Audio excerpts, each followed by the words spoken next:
Benedito, tem um questionamento aqui. A pessoa pede se você pode falar um pouco sobre mediunidade de efeito físico e a sua função no trabalho da casa espírita.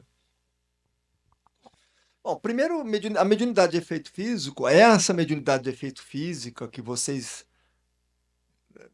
gostam de analisar no campo ostensivo, primeiro, ela é uma mediunidade rara. Então, se você pegar lá um médium como o Peixotinho, como um Arigó, até o Chico, que também era um médium de efeito físico, né? É uma mediunidade muito rara, até porque um médium desse tem que ter uma autodisciplina, um senso enorme de espiritualidade, uma vivência enorme de espiritualidade, de ética. Por quê? Porque o efeito físico é o seguinte, só para vocês entenderem. O médium de efeito físico, se ele pensar em algo, ele consegue plasmar. Ele consegue materializar. Né? Tinha um médium de efeito físico, Luiz Fernando, português, que ele pensava, ele materializava. E não precisava nada de um preparo de ambiente, ele materializava, tamanha capacidade dele. Aí Eusapia Paladino, uma médium italiana, também de uma mediunidade ostensiva no campo do efeito físico, uma facilidade de pensar e materializar para todo mundo ver. Então, assim, é uma mediunidade de uma responsabilidade enorme. Então, ela foi muito usada pós-Kardec, principalmente pós-Kardec, para fazer análise sobre a telecinesia, que é o movimento dos objetos, as materializações, né? Então, ela foi conceituada muito para o campo científico. Então, ela foi muito pesquisada no campo científico. Ela foi, e de forma maçante, né? A Florence Cook, o químico inglês William, que também estudou, escreveu um livro Fatos Espírita, né? Que ficou um ano e meio conversando com o espírito materializado, através dessa menina médio de efeito físico, tinha 14, 15 anos na época. Ele chegou até cortar o cabelo do espírito materializado para fazer análise, fazer uma série de análises e tudo mais. Então, isso foi muito maçante, foi estudado de uma forma maçante assim pela ciência. Para quê? Para comprovar os fatos espíritas, porque a mediunidade de efeito física, ela é o ápice da mediunidade, né? Ela, se você falar o ápice da mediunidade, é de efeito físico. É de efeito físico. Por mais que a mediunidade da oratória nos encanta os ouvidos, nos hipnotiza, a psicografia que traz dados, né, reais, dados que só o ente sabe o que realmente passou, né, nos impressiona, mas a mediunidade de efeito físico, para quem já viveu ou já teve a oportunidade, ela é o ápice realmente da capacidade fluídica. Da capacidade fluídica. Então, é uma mediunidade rara, que no século XIX, final do século XX, houve-se muitos médios, principalmente no século XIX, para serem estudados no campo científico. E muitos livros surgiram a respeito desse tipo de mediunidade. Por exemplo, Charles Richer, através da médium italiana Eusapia Paladino, escreveu o Tratado de Metapsiquismo, que esse nome ectoplasma foi esse médico, Charles Richer, que deu o nome. É um médico que ganhou o Prêmio Nobel de Medicina. Ele deu um livro dessa grossura, que ele faz um estudo do psiquismo, do fluido, né, dessa médium. Agora, para os dias atuais, depois de Kardec, Kardec traz a questão científica, filosófica e espiritual da doutrina, né? Ele traz esses três alicerces dela. Depois a doutrina ela navega por um certo tempo muito na questão científica. Mas por quê? Para comprovar mais ainda os fatos. Hoje nós vivemos uma outra realidade. Com a presença de Chico e de Divaldo, de Eurípides, de Bezerra, de Batuíra, nós temos aí o navegar da doutrina espírita, ela entra no campo da espiritualidade, da solidariedade, da caridade, né? Do resgate do Cristo, da sua essência. Mas por quê? Porque a doutrina nesses fenômenos já tinham sido estudados, comprovados, e não tem mais o que debater. E quando alguém questionar vocês, há inúmeros livros científicos. O último que tem chama Medicina Vibracional, que cataloga estudos sobre o passe em laboratório em várias regiões do planeta, em vários países. Há vários estudos científicos a respeito disso. Você vai encontrar no Canadá, você encontra na Noruega, nos Estados Unidos, no Japão. Você tem vários estudos nesse livro, chamado Medicina Vibracional, que é o último livro que saiu do campo científico. Então, assim, é uma mediunidade que hoje elas não há mais a necessidade, porque a comprovação dos fatos.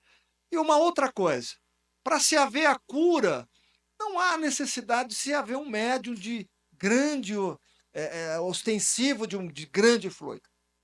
Né? Para se ter a cura espiritual, não há necessidade disso. Até porque aqui, entre vocês e nós, existe uma onda de energia que já foi trabalhada. Existe um mar de energia aqui que vai ser utilizado nas cirurgias espirituais.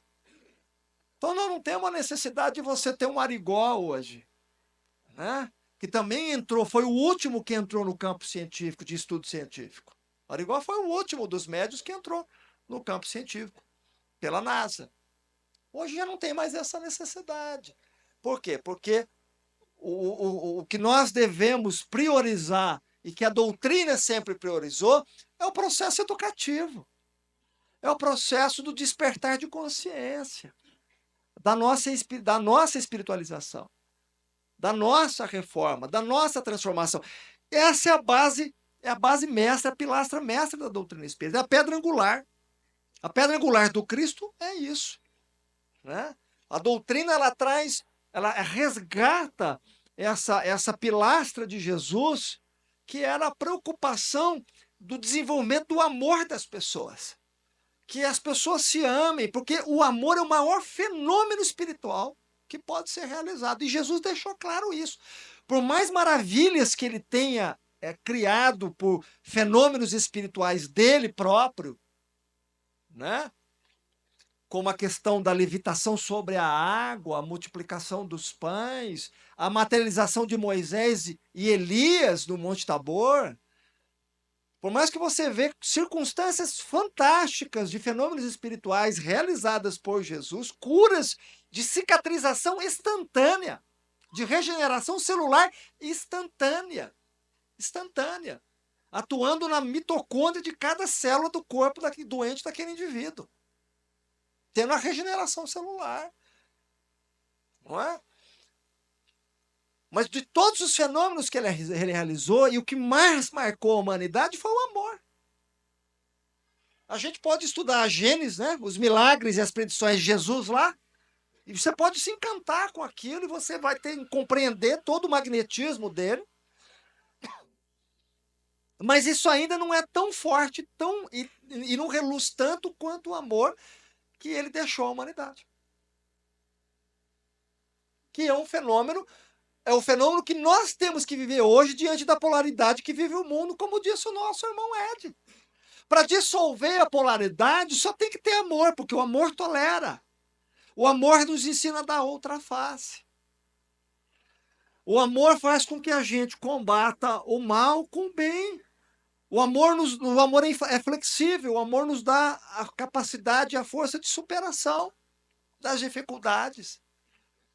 O amor gera fenômenos no campo psíquico do doente da depressão que vocês não têm ideia, vocês não fazem ideia do que o fenômeno do amor através da oração faz no psiquismo de um indivíduo com depressão. Vocês não fazem ideia. Se vocês pudessem ter uma oportunidade de enxergar o que faz o amor, a vibração do amor, num corpo doente, num psiquismo doente, eu não tenho nem palavra, porque isso fantástico é pouco. Uma vez eu tive a oportunidade de ver no campo celular as vibrações do amor oriundas caindo no campo celular. e do campo celular na molécula da célula, da molécula da célula no átomo da célula. Até ali não consegui enxergar mais. Porque ali iria entrar em prótons, nêutrons, elétrons, e ali entrando, e ela vai entrando na composição material, física, perispirídica e mental do indivíduo. Então o amor tem essa capacidade de perfurar, de penetrar, né, regiões sutis que é imperceptível ao nosso olhar. Que esse é o maior fenômeno que Jesus deixou. Que é essa nossa preocupação hoje, né? Trazer o amor de volta para que a gente consiga superar as diferenças, deixar as diferenças de lado, respeitar as opiniões, respeitar as ideologias, respeitar as religiões de outras pessoas, porque só o amor nos dá essa postura diferente. Só o amor. Então esse é o fenômeno maior, maior ainda do que o fenômeno de efeito físico, que engrandece aos nossos olhos, porque há uma capacidade fluídica abundante. Mas o amor é algo fora do normal. Até porque Kardec mesmo disse, né? Isso está no livro dos médiuns. Para se fazer uma reunião espírita, não precisa de médiuns. Enganam-se vocês que para ter uma reunião espiritual, há necessidade de algum médium ostensivo. Não há necessidade de médium ostensivo, nada. A necessidade precisa se ter amor e boa vontade. Porque a espiritualidade ali estará. Nós não precisamos de médium que sejam porta-voz dos espíritos. Nós precisamos de médiums que sejam porta-voz, vivência do Cristo na sua conduta. Porque os espíritos, para se manifestar, não precisam de médiums ostensivos. Volto a dizer, está tudo no Pentateuco, tem o Evangelho segundo o Espiritismo. Se vocês querem um porta-voz mais seguro, tem o Evangelho como o livro de cabeceira de vocês. Porque Deus não tem representante. Nós somos os representantes vivos do Criador quando assim fazemos o bem. Quando assim somos solidários. Quando assim amparamos os órfãos, as crianças, as viúvas, os doentes, os leprosos, os abandonados, os excluídos, os marginalizados do mundo. Nós somos porta-voz quando nós praticamos a caridade. Quando nós realizamos realmente esse fenômeno de solidariedade entre nós. Então Deus se faz morada em nós. Deus se manifesta através de cada um de nós. Então nós não precisamos de médiuns ostensivos que sejam porta-voz da espiritualidade. Volto a dizer, nós temos uma obra segura que é o Pentateuco. Nós podemos nos instruir e tudo está ali. Tudo que nós precisamos está ali.